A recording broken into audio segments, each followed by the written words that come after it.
Expect the best used car deals guaranteed. Visit arnoldclark.com.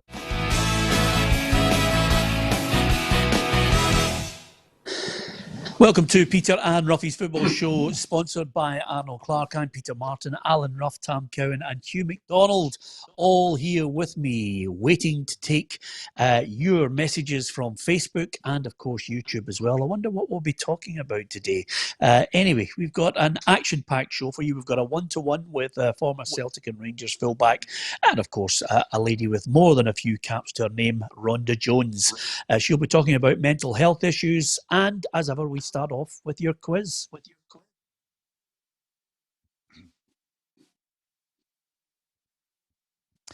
Which midfielder was at Bayern Munich for 13 years, won the Champions League in 2013, lifted the World Cup in 2014, and had an unsuccessful spell at Manchester United a year later? So there's the quiz for you today. And of course, as you're aware, this is also going out as a podcast tonight for you to deliberate over as well. If you like a wee walk as part of your daily exercise, and you can listen to the show as well across all the audio platforms.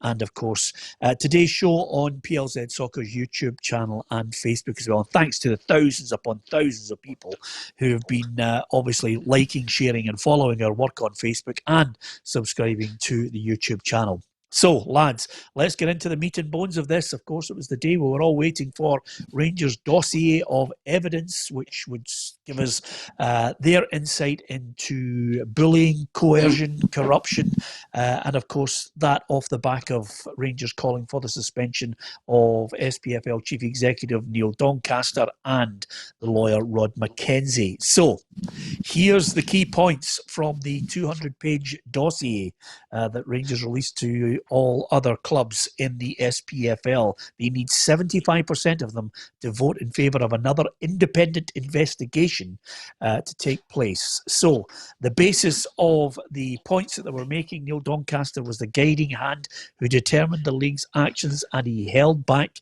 key information, according to this dossier. If the SPFL end the Scottish Premiership season early, they could be liable for £10 million in refunds to broadcasters. A piece of information that Rangers felt was not made known to all the clubs. Neil Doncaster suggested the SPFL hand sponsorship deal to Sky Sports, which was well below its market value. Rod McKenzie issued 4 cease and desist letters to Douglas Park to block the bid for a new resolution. SPFL sent a letter to UEFA explaining how the clubs wanted the season to end before the actual vote took place. And also, there's still unanswered questions on Dundee performing a U-turn on their vote. Well, that's the crux of most of the points from the document in detail. Now, before we get the thoughts of the guys, we're going to try and deal with this in a balanced way, and we'll take your points and we'll read out as many of them as possible, the sensible ones. And just to put things in perspective, what you will get from all of us on this programme today is an opinion on what has been said there. We will give you as many of the facts as has been released, whether it be the document or whether it be the replies from the SPFL. At the end of the day, the overriding thing that I need to emphasise to all and sundry here is quite simply a decision will be made on the evidence by the clubs, not by anyone else. This is just our opinion, and at the end of the day, some people will think one way, some people will think the other. So there's no agenda, there's no bias. You'll get your opinion. You can either like it or lump it. The SPFL's next line is coming out now. This is what they replied with regards to Rangers' dossier. It's now a month since Rangers accused the SPFL of bullying and corruption on relating to the Dundee FC return. At last, Rangers have issued their dossier, and we will now take time to review it before responding to all 42 clubs. Since Rangers publicly demanded the suspension of the SPFL's chief executive and legal counsel, everyone in Scottish football has waited patiently for them to present their case. However, An initial examination of their dossier has failed to identify a single shred of evidence to support Rangers' vociferous claims of corruption, bullying and coercion by SPFL staff. If Rangers have any good reason for Neil Doncaster and Rod McKenzie to be suspended, we have yet to see it. So, there it is in its entirety. First and foremost, I've read it. You've read it, Hugh. I don't know if Tam or Roughie have had any kind of chance to look over it in great detail. What's your immediate thoughts, Hugh MacDonald? My immediate thoughts is that first, what we said last week, that people would take this and they would go with their own interpretations of it once it came out, and they would try and talk it up or talk it down. But there is, on a solid 2 readings of it today, I agree with the SPFL that there's no sign of coercion, bullying or corruption. Is there signs of, things could have been done better? Absolutely. Is there signs of, not precise governance? Remember, this was all being done in a chaos at the time as well. Yeah, you could say that. There's nothing in this that unduly alarmed me, and certainly nothing in this I think wasn't really in the public domain, save the £10 million Sky aspect of it, Peter, where Rangers were saying if the season getting called early could cost a £10 million Sky rebate. Well, that's fair enough, but if the season was called null and void, how much would the rebate be? So you've got to presume that's the lesser of the 2 evils. The bottom line, Peter, and I'll let the guys have their say in this, the bottom line on this is there a smoking gun? I don't think so. Will this lead to an inquiry? Will we get the support of 30 plus clubs to launch an inquiry? Absolutely not, according to me.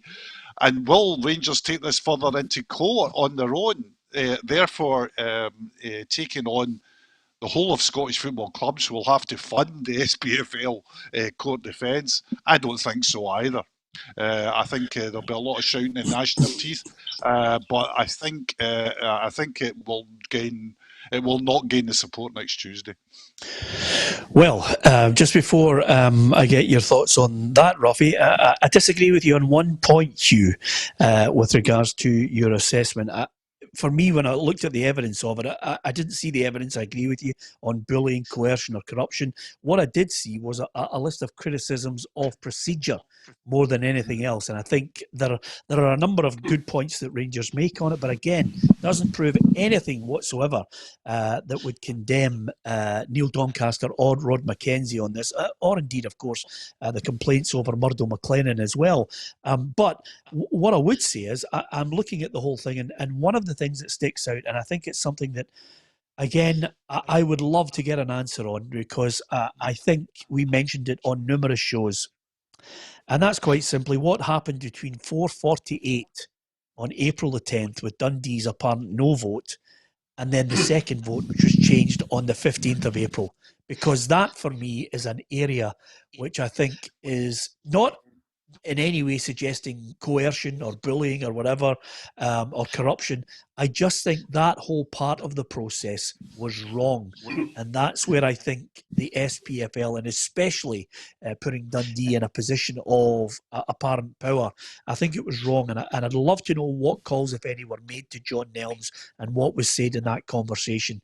The rest of it, again, none of it for me, Roughie, suggests any kind of bullying, coercion or corruption. What I would say, and I disagree with you on this, I think the clubs will vote to say no. It doesn't demand, or it's not worthy of a separate investigation out with the Deloitte one. I don't think they'll get their independent investigation, but what I do think Rangers will do, in contrast to what Hugh suggested, I think Rangers will go to court with this one, because they've got to keep pushing this, because they've left themselves right behind the 8 ball on it. Yeah, I agree with what you just said there, Peter. Rangers are looking for, I think it's most of the procedure they went through and 3 or 4 things that they've done.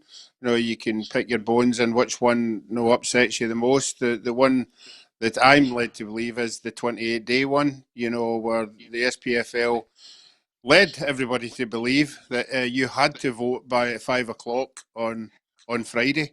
And that was the procedure we're down. I think they acted far too quickly. I think it could have been negotiated a wee bit longer.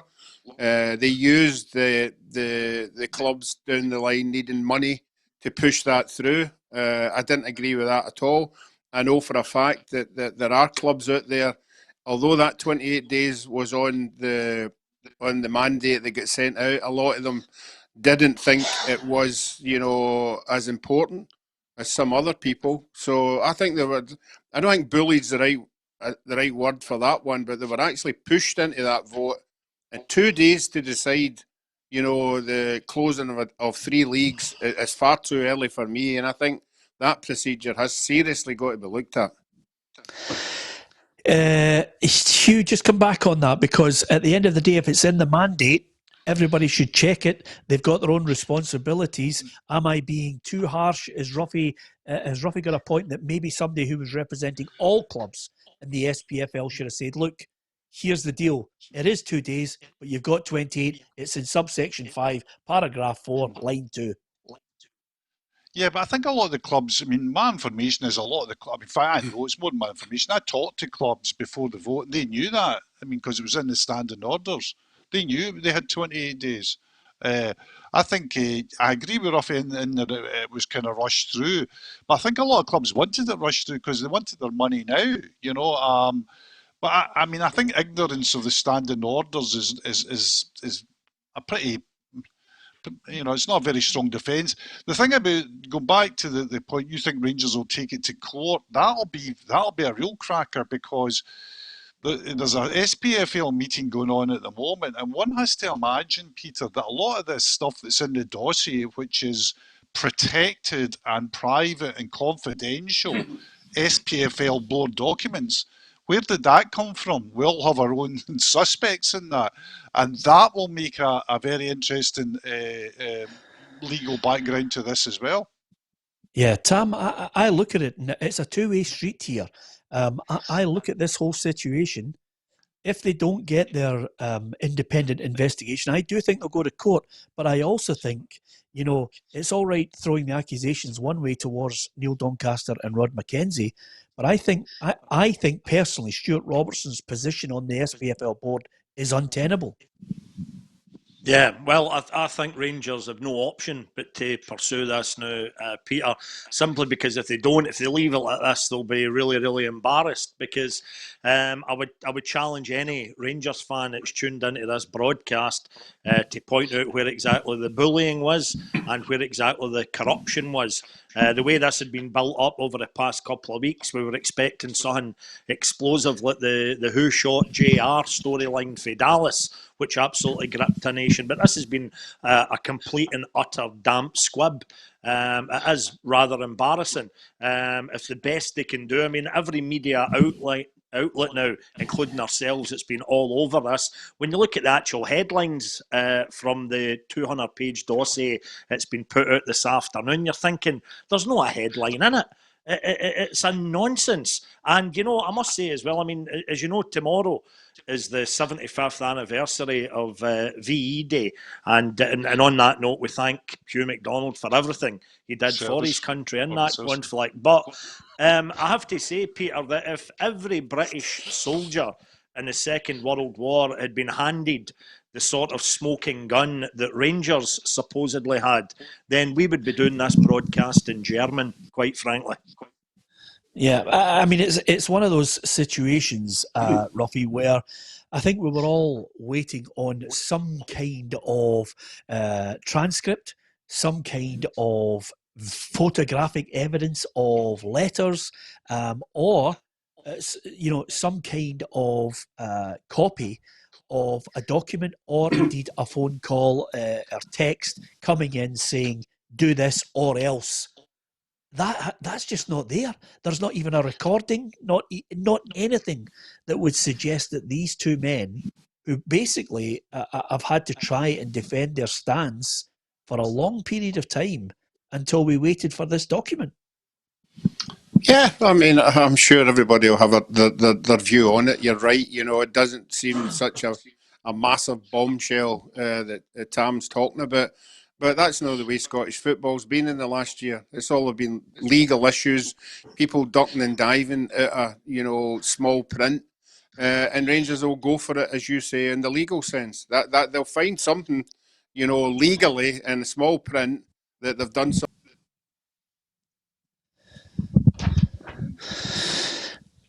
Roughie's got so exercised, he's just had a stroke. So a tribute trickled in last night. One tribute trickled in last night for the man who went to 3 World Cups got one tribute last night. That's my intro. The tribute trickled in and still managed to go through his legs. I think only this programme could find a moment of hilarity in one of the maddest subjects of all time. I think Roughie looks good. Oh, he's back with us. What bit of intelligence did you miss there? Because I'll not be able to remember what I've just said. The point. When you ask him a question, Peter, that he's sweating out, he just sits dead still. No,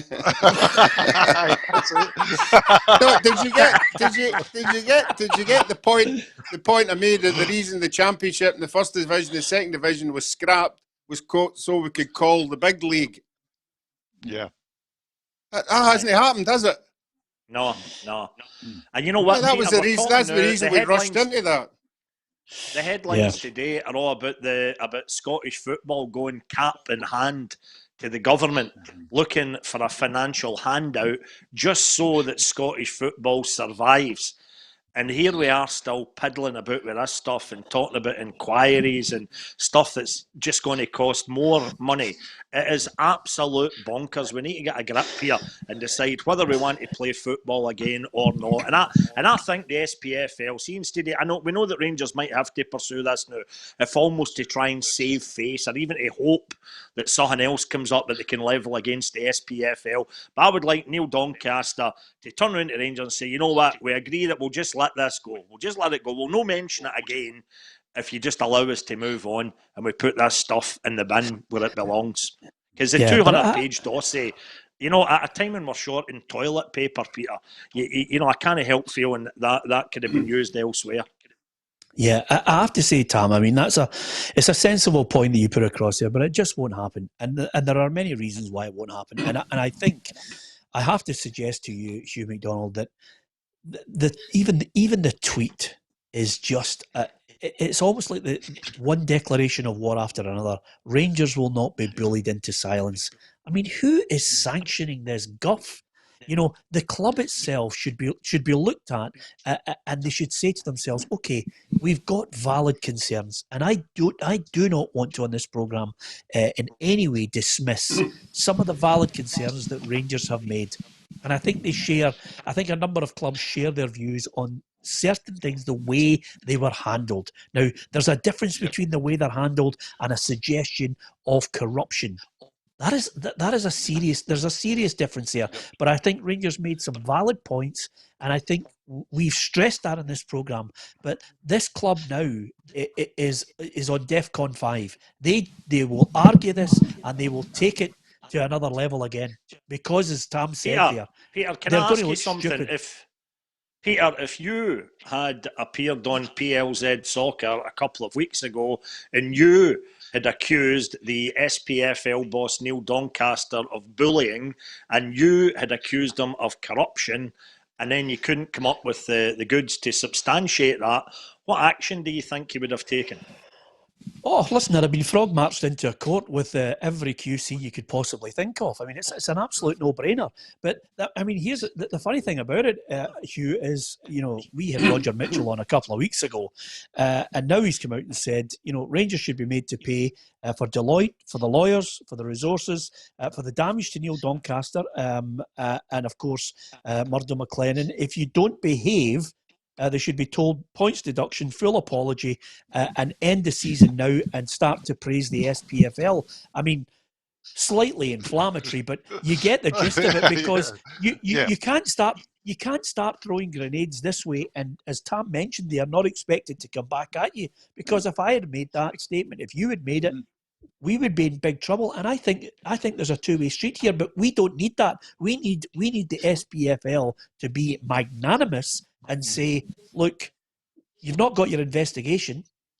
If you want to go to court, it's going to court. But at the end of it, I don't see what's to be gained at the end of it if they don't get what they're looking for here. If they don't get Neil Doncaster's head, if they don't get Rod Mackenzie's head, and they don't have the proof of any evidence of corruption, what does that say about the rest of the clubs in Scotland's feelings towards Rangers for all this?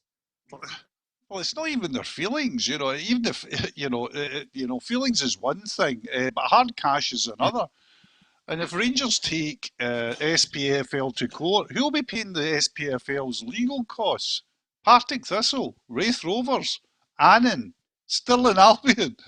That's who's paying for it. It's company. I mean, there's no great benefactor in the sky who's going to say, right, the SPFL has just got X amount of money from somewhere to pay legal fees. Legal fees will be paid by the clubs.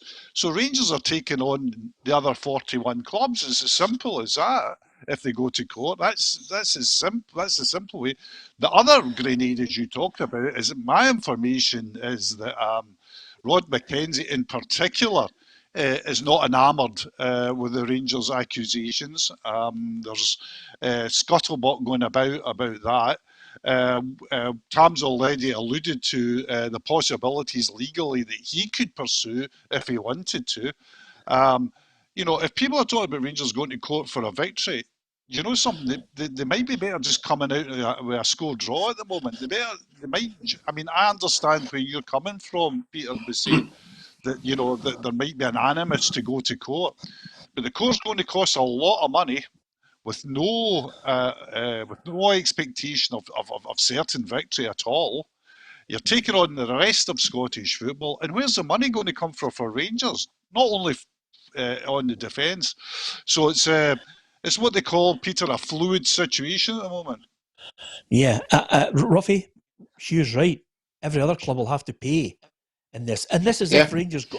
This is only my opinion that they will go to court if they don't get this independent investigation, and I don't think they'll get it.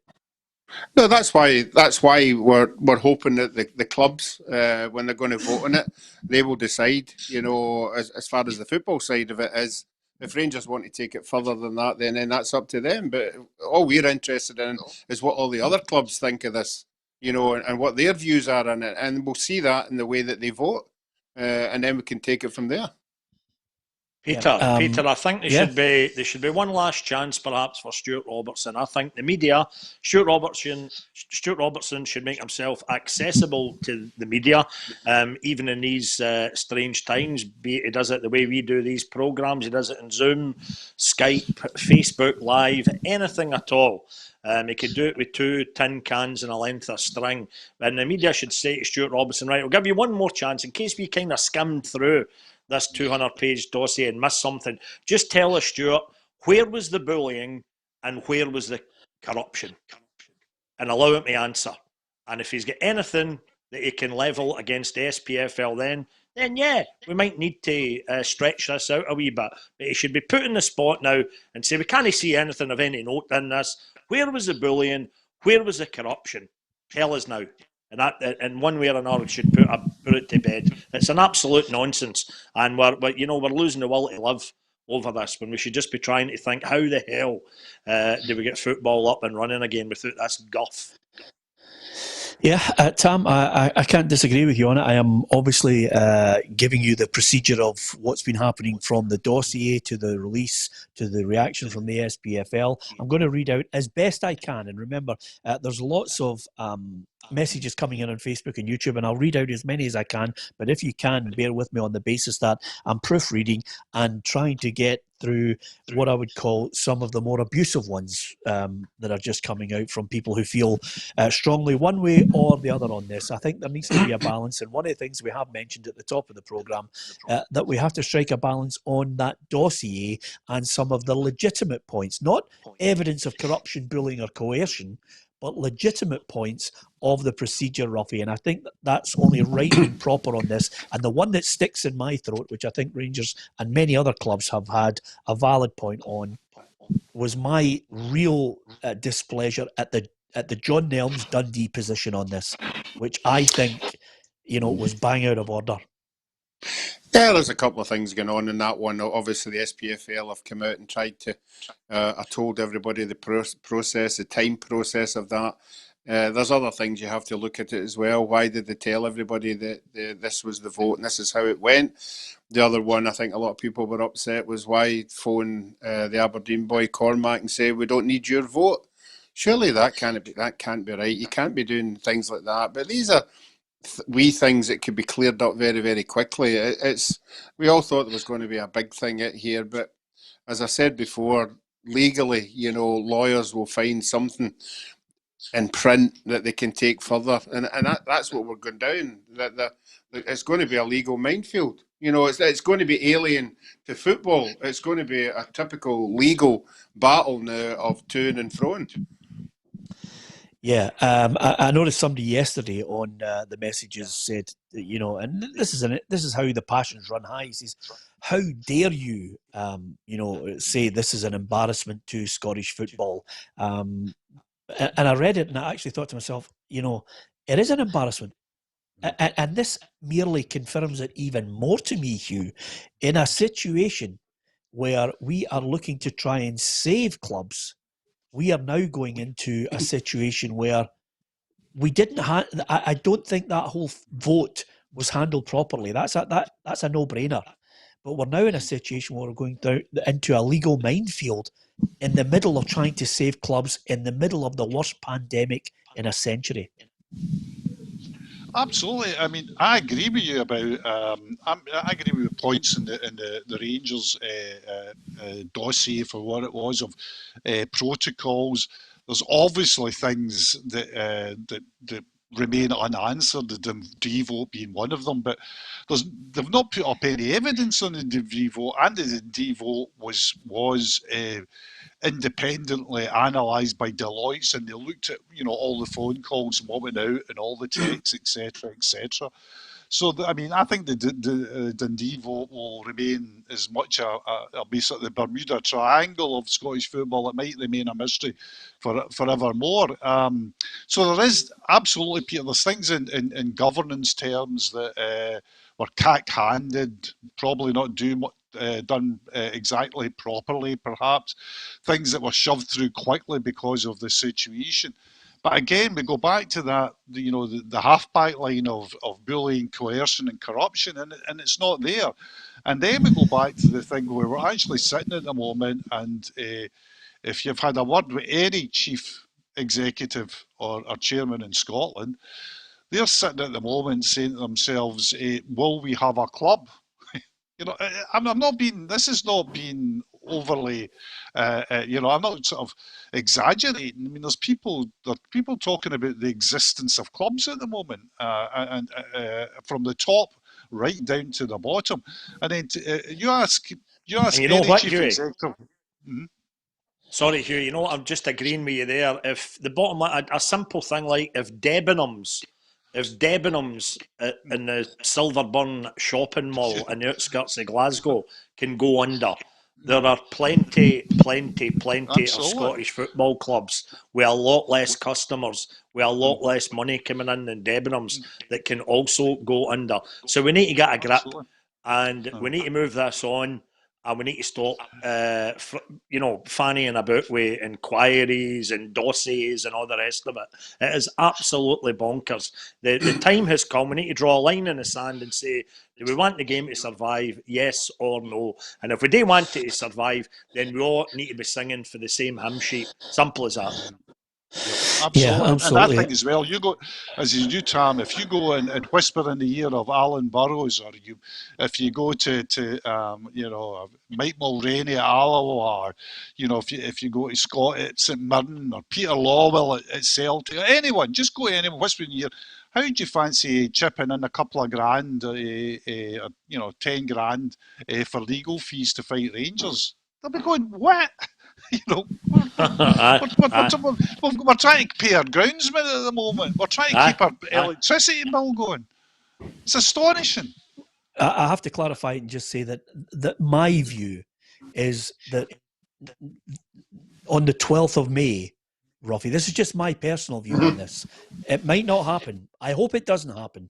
My personal view is they will not get the 75% they're looking for an independent investigation the way they want it, to look at the evidence. I don't think they'll get the 75% vote they need.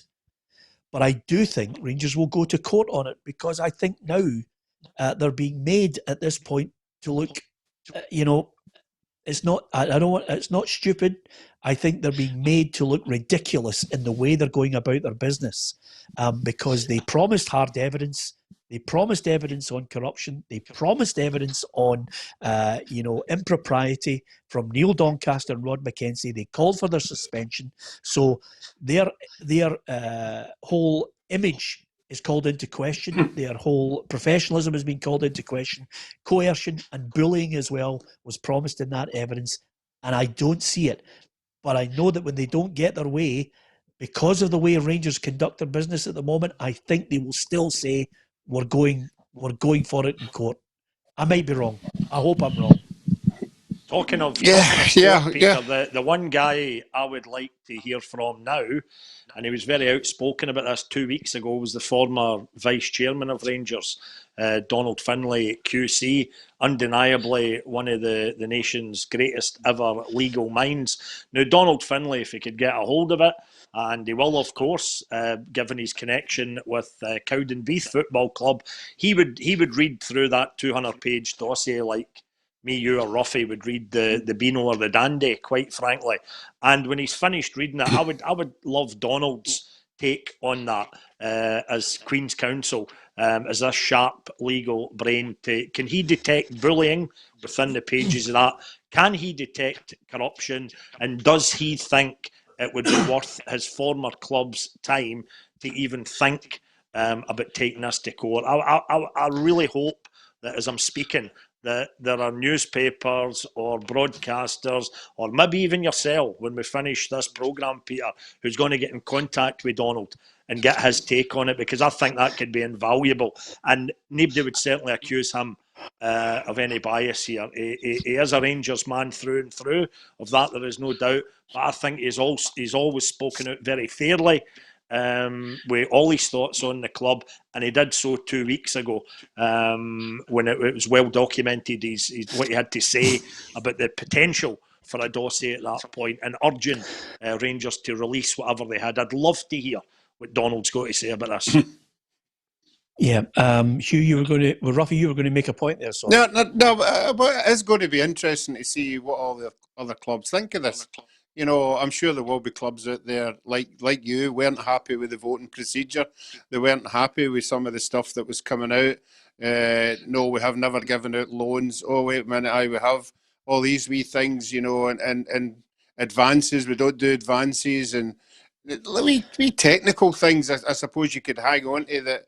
We're starting to get drip fed out there that we didn't know about. And all along, all we wanted to do is let us know what's happening. Let us know, and I think these wee things that have been getting drip fed out here don't make the SPL look particularly good, but bad enough to go to court. I don't think so.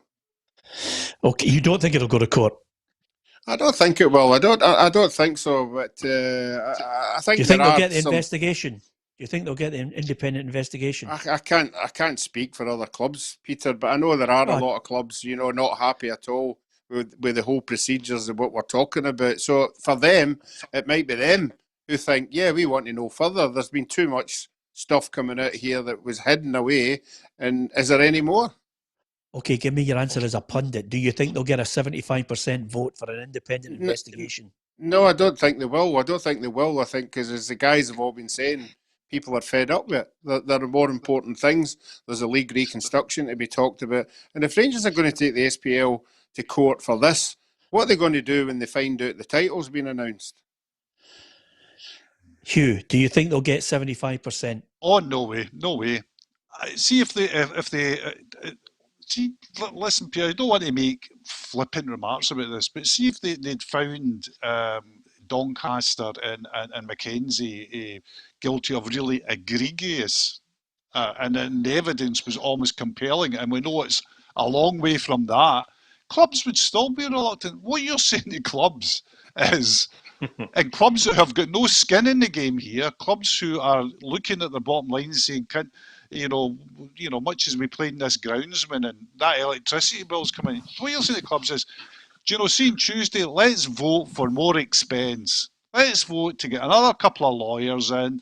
Let's vote to get another inquiry headed by a QC that charges $2,000 a day to go into something that the vast majority of clubs are not interested in it. Now, you've got to ask to yourself as well, why were the clubs that were involved in this interested in it as well?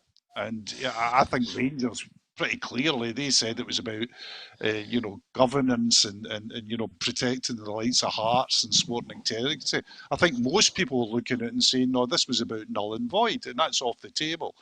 Hearts and Thistle and Inverness, who have been, I think, quite properly allowed to be aggressive against the SPFL. They're not going to. Surely at this stage of the game, they're not going to vote for an independent inquiry. And all the other clubs from Annan through Stirling, Albion to wherever, they're not going to say, yeah, what we really want now, Mr. Mackenzie, Mr. Doncaster, Mrs. Robertson, is you to take more money off us to have an inquiry. It ain't going to happen. Yeah, I've got to say to you, I try and read out as many messages as possible, but because this subject is red hot, and if they're not absolutely being really abusive and hammering anybody who doesn't say anything they like, and I have to say, I mean, one gentleman suggested that I'm just going out of my way because I don't want there to be an independent vote. What I try and stress on here continually is we're giving you an opinion on some of the facts that are being put out there today. We're giving you the news and then what we think will happen. I couldn't care either way what they decide on the 12th of May. I really don't care because I think it's embarrassing. Now, if you want to call me a numpty or all the other abuse that you're giving me on here, I don't give a flying. I'm giving you my opinion on what is going on here. And if you don't like that opinion, that's fine. I'll try and read out the people who are of sane mind. But if you want to be abusive, remember, please go on to Club TV or some other lunatic platform. This is not the show for you. Because quite simply, Roughie, on the 12th, if all the clubs vote above 75% to get Rangers an independent investigation, whoop-de-doo, let's go for an independent investigation. And my assertion on it is they won't get the 75%.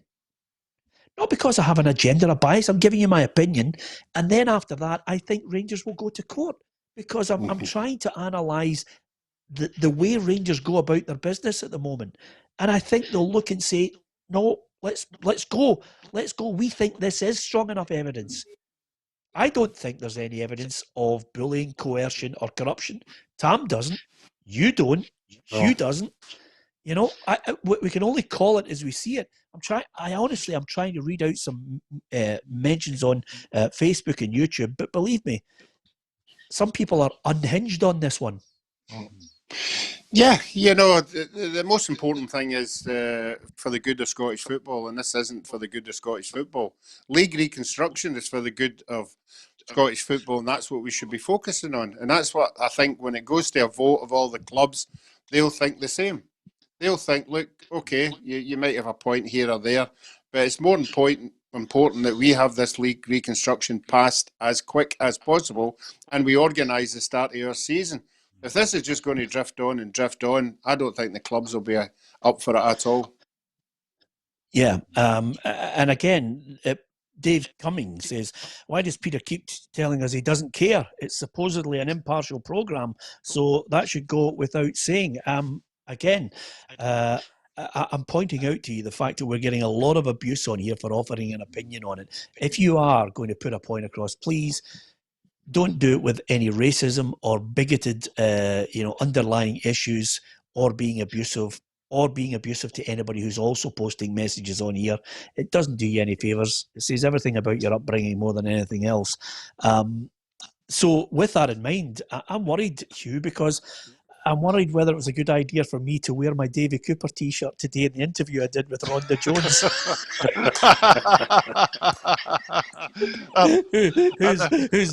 whose dad is a big friend of mine, and I just thought, well, it'll keep her happy. I'm here. They can't call the league because I've got a gnome in hand. Yeah. Yeah, exactly. You've got your Borussia Dortmund, Tam.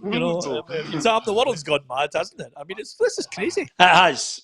And the bottom line, out of all the messages you're getting in, Peter, has there been a Rangers fan who's been able to tell us what the bullying was or where the corruption was? Has anybody been able to point that out? Please tell me.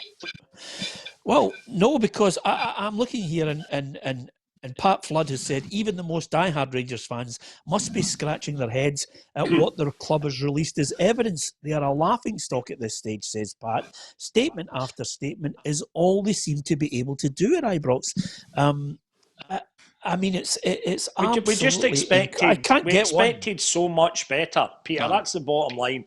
And I bet even the Rangers fans. And I'm going to ask the boys that I know that are Rangers fans. I'll have a wee text conversation with them after this. They must have thought that Stuart Robertson, Rangers Football Club, had something big up their sleeve for them even to contemplate taking this so far. And quite frankly, the smoking gun turns out was nothing but a water pistol. And we really do need to move on now. Yeah, Alec Kelly has screamed out there, Dundee. And again, I often mention on this programme, Hugh, that sometimes fans are guilty of selective hearing. They hear what they want to hear. And I think you made that great point last week, is that, certain fans, depending on their agenda or bias or whatever, will look for justification in something and think one way and will never change their mind. But the one thing in this selective hearing is we have pointed out, and I think it's wrong not to go back over it. Rangers raise some very good concerns, valid points, and Dundee is one of them. Because I certainly mentioned it on several occasions. That whole potential of the vote going in, getting stuck in the outbox or whatever, fine. If you then hold back on your vote and say you're changing it, and then suddenly everybody knows what the vote is, from that 4:48 p.m. moment, and I mentioned it a couple of weeks ago on the show, that time, what happened, what calls were made, we will never know the real content of that John Nelms call, if he was called by someone, and was it in any way against the rules to lobby someone to vote a particular way. I'm sure right now we would say, no, John Nelms, we can only take him at his word on what, he decided to change his mind, which is his right to do. But is there corruption in there? No. But do I like the fact that he was in a position to make Dundee the king players in this? I definitely don't. I don't like that. I think Rangers made a valid point on that. I think so too. And I think if you're a journalist of any denomination, of any paper, and any social, whether it be social media, newspapers or broadcasting, the Dundee vote raises an alarm bell in your head. You're not a journalist if it doesn't. You've got to have to say, well, that's curious. But then you've got to say, how are we going to get to the bottom of this? What you've got is that Deloitte's have come in and they've looked at all the phone calls and all the emails and they've found that clear. John Elms has come out and said, I was promised nothing. I wasn't bullied. No inducements were made to me. So you've got to take that at face value. I think, Peter, this is something, that lost hour in Scottish football, as we could call it, is something we're never going to get to the bottom of. Yeah, absolutely. Okay, we've given you all the mentions that we possibly can on this one, and it could go on. This could be a 9-hour show debating this point alone. Rangers have released the dossier. The SPFL have given their reaction to it. The clubs will digest it continually. The legal minds will scour over it, and then they will look at it and then present it in the vote on the 12th of May. And Rangers need 75% to agree to an independent investigation. If it gets kicked out then, I don't know where we go. We've also discussed on this programme the position of Stuart Robertson and whether he can continue on the SPFL board. And again, you can give us your opinion on that as well. Coming up also, we'll give you the answer to the quiz. We'll get a couple other points to talk about as well, which I'd love to get into the meat and bones of. But earlier on, of course, we're in the pandemic, which is...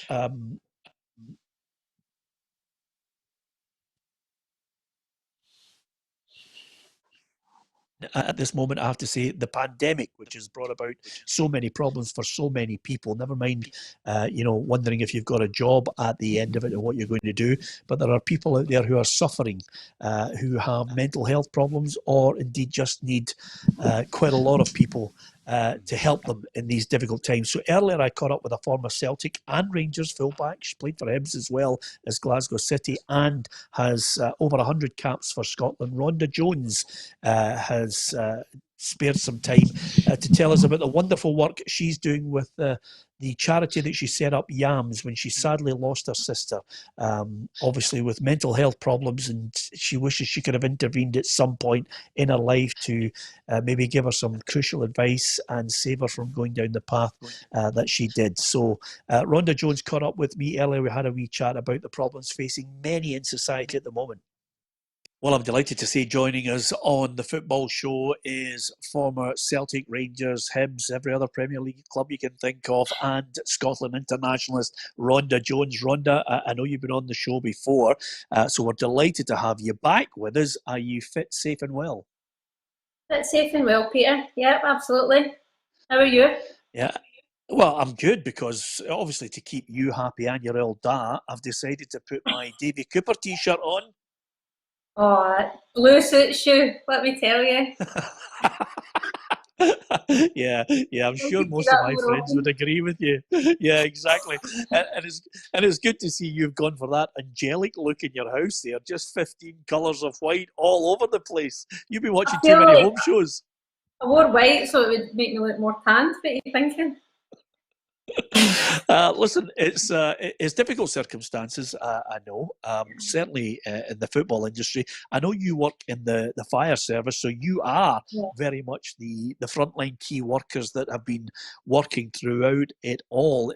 It's quite surreal, but do you sense the real groundswell of people who are so grateful for you guys and what you're doing? Absolutely. Obviously, I work up in the Falkirk area. We've had people out clapping when we've been going past, and we've been out doing our clapping for the NHS, and that wee bit of community, that humanity and kindness has been amazing. It really has. Of course, football is at the heart of your love. You played with distinction for club and country as well. It's in lockdown at the moment. And that throws up not only the problems that the SPFL have to sort out, but it throws up problems for footballers, members of the public, because we're all in isolation. Now, I know that you are very much at the forefront of the charity Yams. First of all, just give us a little indication again of what it was all about and what motivated you to help set it up. Yes, well, as you'll know, I lost my little sister. She took her own life in September 2017. And that kind of lack of being able to find the correct support at the time for her. Afterwards, we decided we were going to start our own charity to help people out that were in the same situation and help those families out as well that are also suffering. So we decided to create a drop-in service, no appointment required, counselling, everything absolutely free for those that needed that support. Now, how difficult has it been for you to continue that support, and have you witnessed an acceleration of the people who really need you now because of the circumstances we are facing? Absolutely. Obviously, with the isolation, lack of social contact, feeling disconnected from friends, families. We've seen a lot. We've seen a lot of that, and it has been amplified, I would say, especially for those with long and enduring mental health issues. It's been particularly difficult. Those with, say, anxiety and depression. I mean, it's now tenfold because of that. Because of this pandemic that we're going through. People don't have access to their normal support networks. They can't go and see their families for that support. So yeah, it's causing a lot of relapse of poor mental health conditions in a state, and people are in a state because of it. I think it should be mentioned also that it's been particularly difficult for those that are suffered domestic abuse. And those children that are at home, there's no escape, no respite for those people. And obviously children witnessing that, it's just going to further compound their mental health, What as a group do you offer as advice? Let's say that, first and foremost, you dealt with the domestic abuse there. I mean, how can you help people? How can you reach out to people? Well, as you know, we started as a drop-in service. We always encourage people to come in and see us face-to-face, so we can have that face-to-face contact and help to build a support package for the individual needs. But we've all obviously had to adapt that. We can't see people face-to-face anymore, so we've been speaking online to people, trying to offer that online support. We've been offering a lot of apps, and I say us, mainly Jennifer, who's our genius bookworm, has been fantastic and organising a lot of online support materials and different apps and posting those on our social media outlets to try and help stay connected with people and connected with the community. We've had our volunteers from the very beginning decided that we would put online videos. So we've all done blogs. Each week we're posting those and trying to stay connected with our guests that come into YAMS. I've spotted one of those videos. Our friend Lisa has been out there walking, and I think she emphasised something very pertinent to it all, which is quite simply the need to tell people to get out, get that wee bit of exercise, and then obviously we have to obey by the government rules and stay indoors. But sometimes getting out, just getting the fresh air, and of course, as you mentioned there, maybe getting a word with somebody for reassurance is so crucial. Oh, absolutely.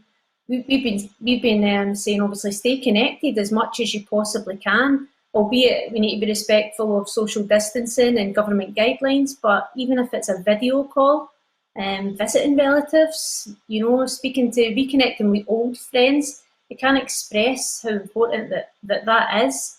It's widely talked about already, and as you said, that how important that exercise is for your mental health. Just a walk, going out and clearing your head. And online, there's so much fitness online. I've seen a few people posting online videos. Our own Mick Chance has been doing this every single day, that runs our men's section. It's so important. Absolutely. Yeah, and just a couple of points before we finish, Rhonda. Of course, everybody thinks, it's people who live in areas of hardship that are suffering this. Mental health, domestic abuse, all sorts of other problems that your group helps deal with covers so many people. We talk about footballers who may well be earning good money. It doesn't matter what your status is in society. This can affect everyone. Absolutely. Nobody is immune to mental health, Peter. That's absolutely true. So we don't have any, we don't discriminate. We see anyone at YAMS, no matter how old they are, no matter where they're from. Anybody can be affected at any time in their lives, and that's why it's so important that we're speaking about it. Absolutely.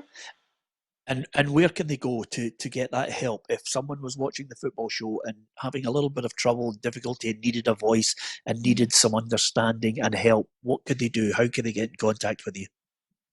Definitely contact us through any of our social media outlets. We're answering our messages at this time very promptly. Our volunteers are on there every single day answering questions. We also signpost to a lot of different charities and a lot of different validated NHS, health promotions element website is also very good. But keep in touch with us at YAMS and see what we're doing on our Facebook. Give us a follow and we'll direct you to where you need to go for support.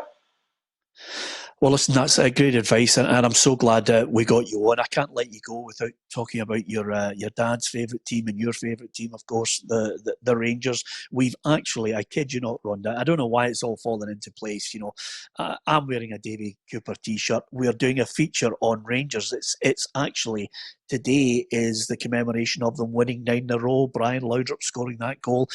This is just going to be a great show for your dad, isn't it? This is going to be fantastic. This is going to be one for your memory box. Yeah, absolutely. You know the show's only lasting 3.5 minutes, though, Rhonda. You know that, don't you? We're cutting it short. Well, We don't want it to be too. Don't want it to be too sycophantic, you know. Love the Don't show want to prolong yesterday. it. I thought you would love that show. Yeah, absolutely. Of course, because the captain was on. You should have seen his face when I mentioned your name. By the way. Oh. Yeah. I didn't let the cat out of the bag. By the way, it's the first time. Look, your face is bright red. By the way, that is magnificent. Great. I can't wait to show it. Brilliant. Yeah, absolutely. Listen, I'm delighted you could join us on the programme. You're doing a wonderful job with YAMS and, of course, your career now in the fire service. Of course, not to mention, it must be a tremendous honour for your family to know that you were the third best footballer in the village of Newark Hill, just behind me and Gary McAllister. I mean, that's fantastic. I just feel, I'm so delighted for you that you're third is good, by the way. It's, you know, it's not second or first, but it's good. You've got to hold on to that, Rhonda. Right, away in there and count all your Scotland caps. I'll speak to you soon when you get out there. Yeah, exactly. I'll speak to you soon when you get out. Safe and well to you and the family, Rhonda. Thanks for joining us. Thanks, Peter. What a great girl, Tammy, from Lanarkshire. Although you were factually incorrect, I think you'll find. I'll give you still second behind Gary McAllister, but surely third, Ian Ferguson. Oh, for God's sake, Ian's a bottom. I'm moved down into third. He's a fabulous you forgot about him. Yeah, Ian Ferguson. I'll stand by you on that one, Tom. He was a great player. I mean, listen, Roughie, I make no bones about it. She is a wonderful girl. It was a difficult time losing her sister, but she set up that charity. Magnificent what she's doing with it.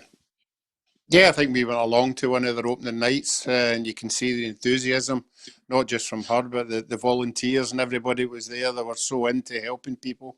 And it's a thing that's becoming more and more aware now, this mental health. You know, obviously, Lee Griffiths was talking about it, but there must be hundreds of people out there that we've never, ever known about.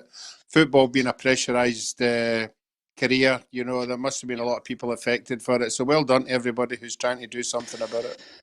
Yeah, well done. It's You Are My Sunshine. You can follow them on social media. Share it with your friends if you can. And, of course, the great thing about Rhonda and her team, they want to build their own premises to try and offer this service to as many people as possible. So if you're a business, a company, a millionaire, or even a builder, don't forget to contact Rhonda and the team. Inquiries at yams.org.uk, and they'd love to hear from you. I'd love to see that charity go from strength to help people in the area, Tam, because we definitely need something like that in our area.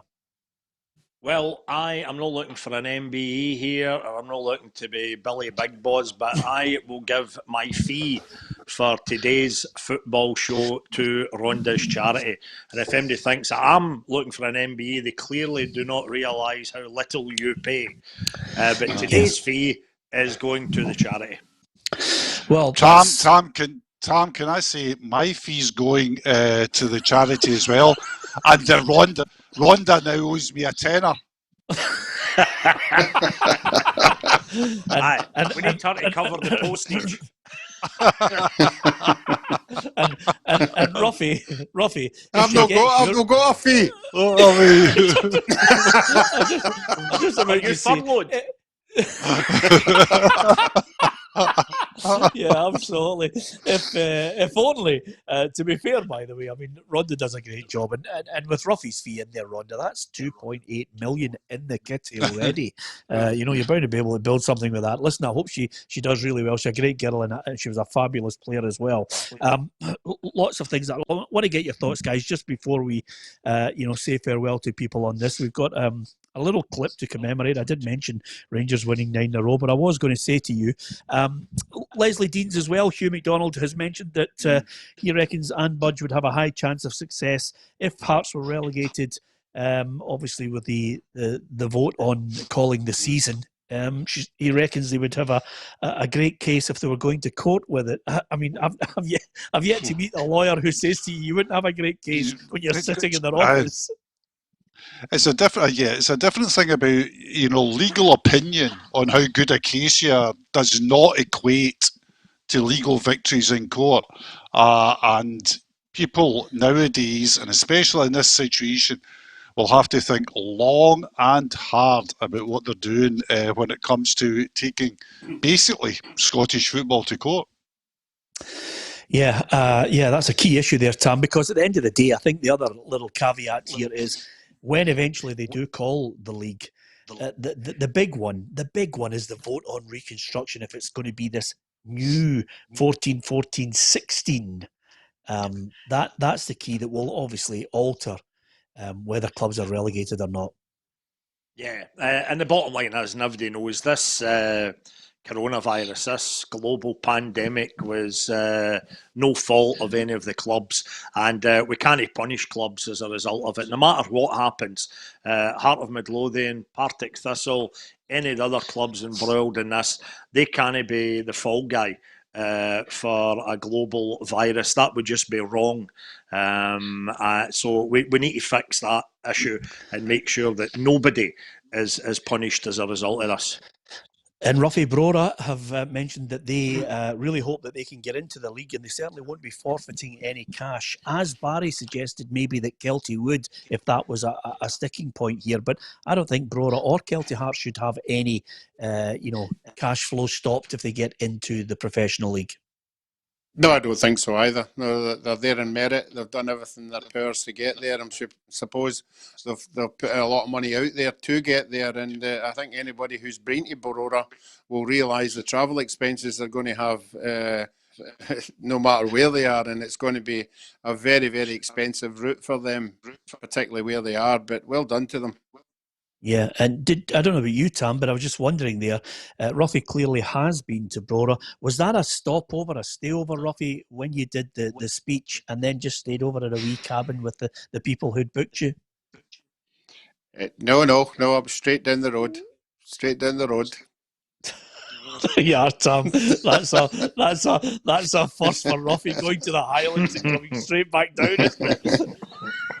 Absolutely. Talking of events, how did the PFA gig go on Sunday, Peter? Was it good? Oh, it was magnificent, Tam. Honestly, we were absolutely bladdered. Good. Who was at your table? Well, there was me, there was Hugh was there, also Roughie was there. I don't know if you know, Scott Gardner was there as well. He was just checking all the messages, wasn't he, Roughie? It was unbelievable.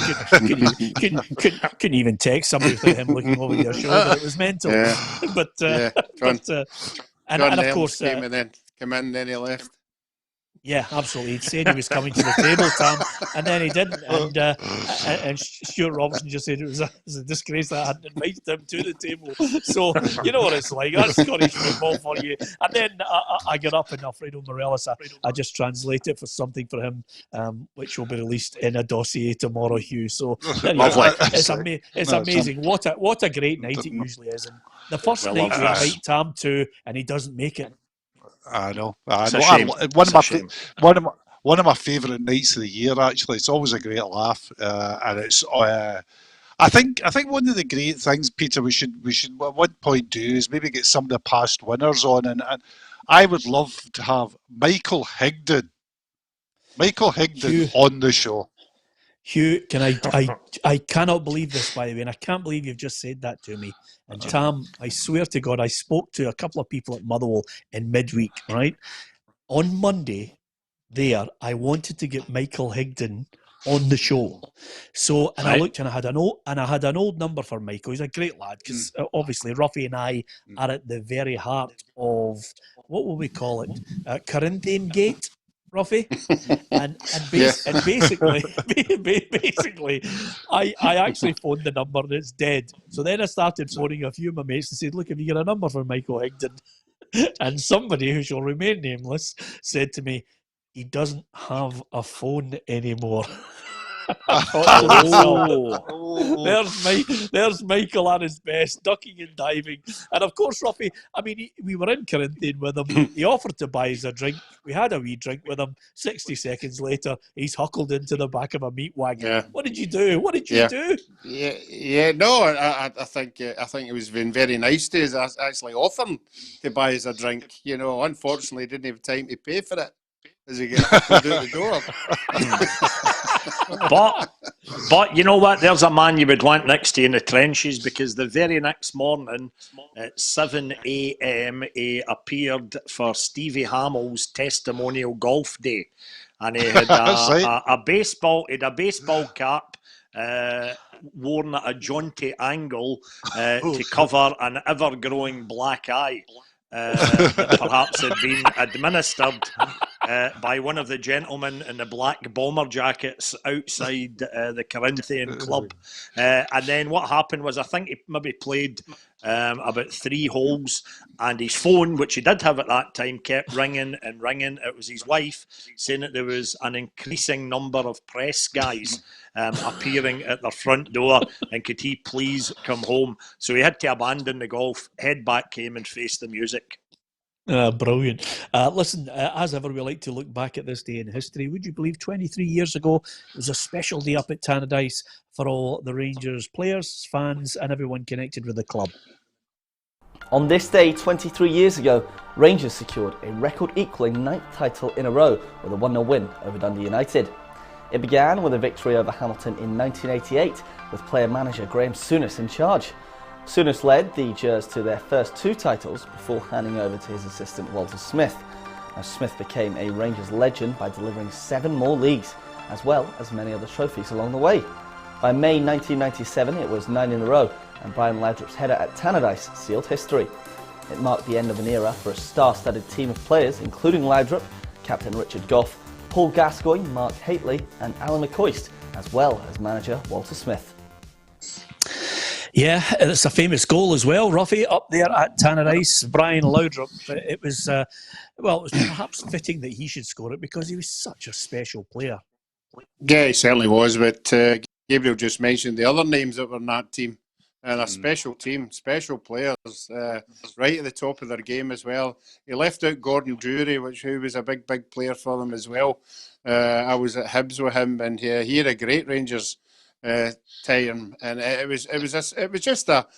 I remember the game itself. You know, it was pretty tense, but stadium, and who else but to score the winner?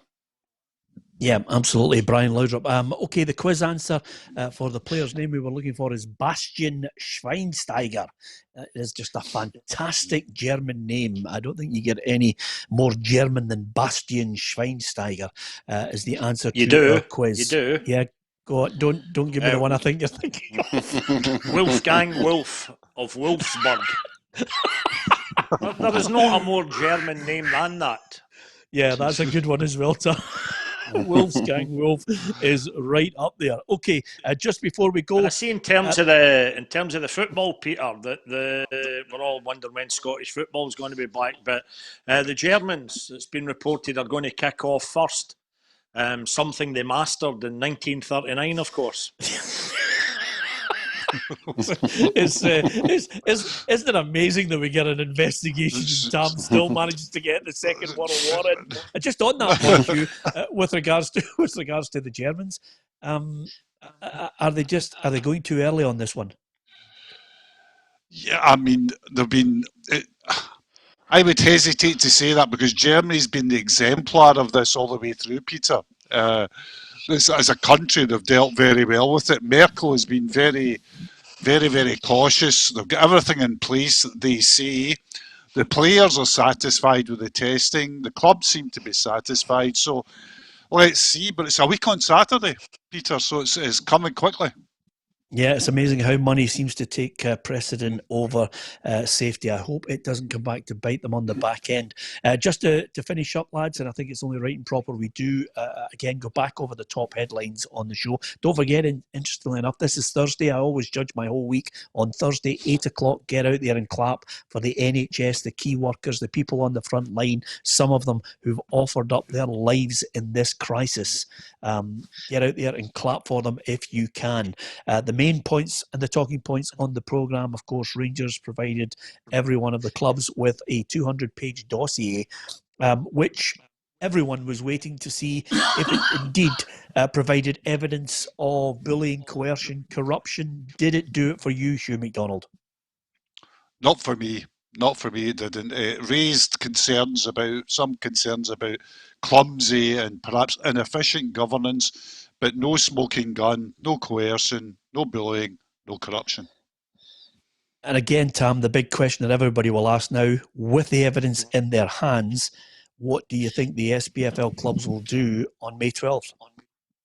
I totally agree with Hughie with the financial aspect of it all. I cannot see them agreeing a court case here, and because all the clubs will be getting billed for it. A phrase that is bandied about many a time, and I think this is the best example of it to date. It would be like turkeys voting for Christmas. It's not going to happen. Yep.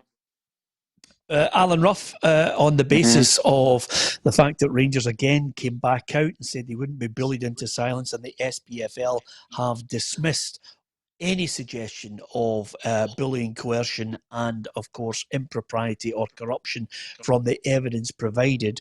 What do you think is going to happen going forward if they do not get the 75% that they're looking for in an independent investigation? Well, I think Rangers have went so far now they can't back down. They'll have to keep pursuing it. Well, I don't know how they would pursue it, but they'll keep doing it.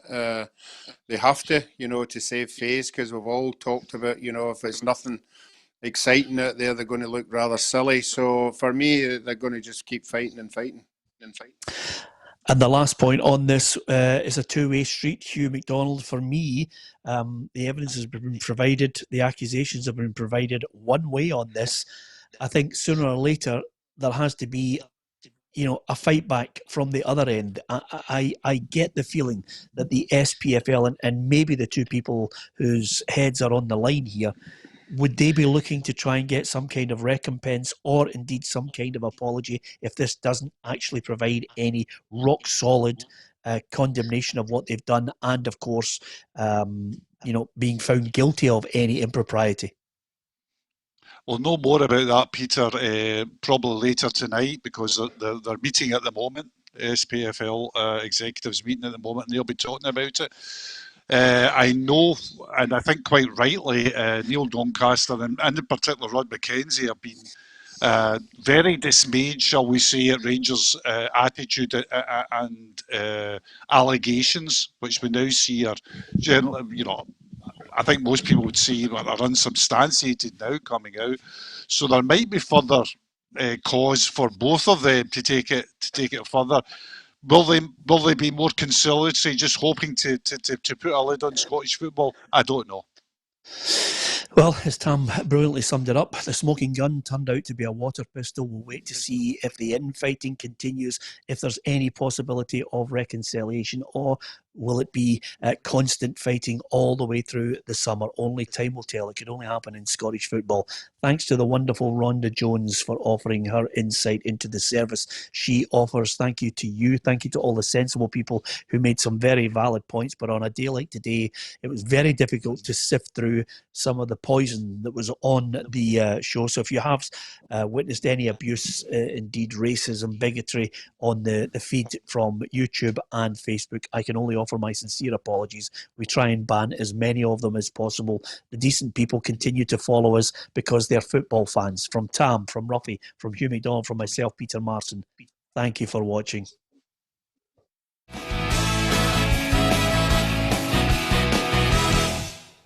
Expect the best used car deals guaranteed. Visit arnoldclark.com.